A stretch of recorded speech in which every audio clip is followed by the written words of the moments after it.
آتش سوزی قسمی بزرگی از یک اردوگاه پناهندگان راهینجا در جنوب شرق بنگلادش را نابود کرد و 15 نفر را کشت. صدها نفر دیگر بینشان هستند. آتش خیمه های هزاران پناهجو را در اردوگاه به خاکستر تبدیل داد که بزرگترین سرپناه پناهندگان در جهان به حساب می رود.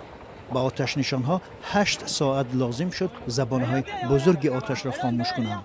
پناهجویان سرگردان که خرابه های خیمه های خود را جستجو می کردند از این فلاکت وحشت زده شدند. آتش از این طرف بسیار نزدیک آمد. وقتی همه می گریختند یک دختر را جستجو کردند و نیافتند.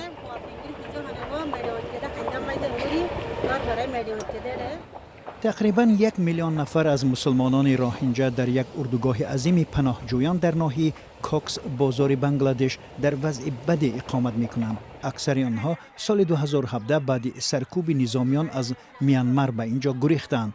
سازمان ملل گفته است که نیت این سرکوب نسل کشی بود.